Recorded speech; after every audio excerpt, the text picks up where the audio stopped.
Hey folks, how you doing? Geno Geng here. It's been a week now on the road with a little less than 2 weeks left in the election. I've had a little bit of a cold, so excuse my voice. I'm on the east side of Columbus, Ohio right now, off to see a friend of mine, John Evans. You might know him on Nantucket because he's a sculptor there and he has a little gallery out on the wharf. He's invited me to see his house. So we're going to stop in and say hi to him before we head down south. I'm going to head down towards the Ohio River. I heard that's pretty interesting, the cane country. So we'll head down there and see what we can find. Okay, so glad you're along for the ride.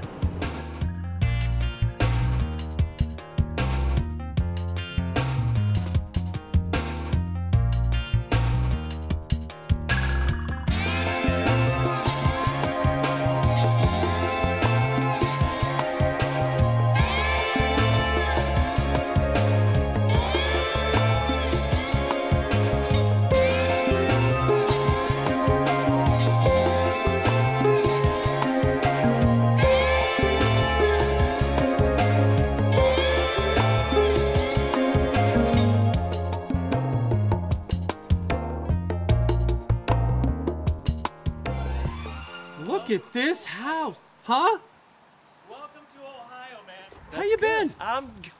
I'm good, man. What? Look at your house. It's my own special formula for pain, you know?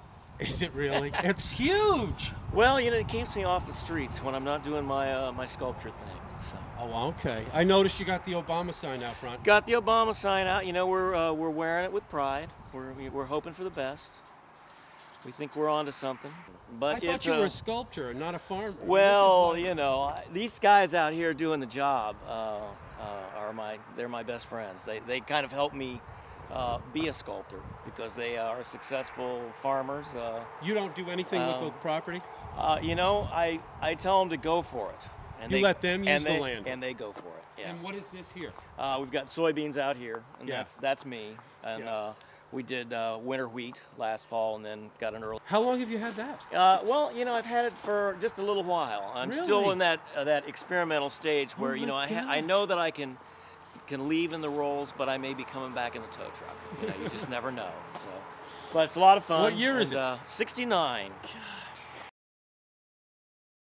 It was built by a guy named John Gill, and he was one of the premier rancher farmers out here. And when the Civil War broke out, he started selling cattle and horses to the Union troops.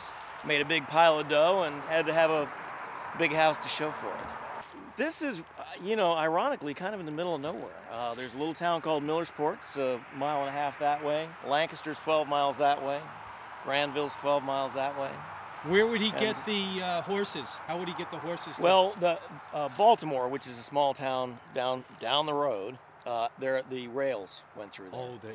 So they delivered their livestock down to the railroad, and they railed them out of here.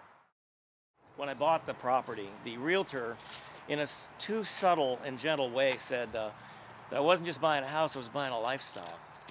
And he should have just said, you're going to be a slave to this thing as long as you own it, because that I might have gotten. Yeah. The lifestyle thing just kind of went over my head at the time. Yeah, what does that mean? Yeah. What were they for? Well, we got the three-holer. I always thought the three-holer was kind of an interesting concept. Kept that going. Yeah, well, with a slate roof. You know, I just never really understood the idea of a three-holer. You know, like that going to the bathroom would be such a social event that you'd need, you know, three places. There's 3 places in there? Yeah, well, one of them is smaller, and I did learn a little bit about it. In that, you know, they would go in groups if they had to go at night, and the smaller hole, of course, was for the kids, and some of them, if they were small enough, would need some supervision. So I guess the three holes was a family affair. Deluxe, right.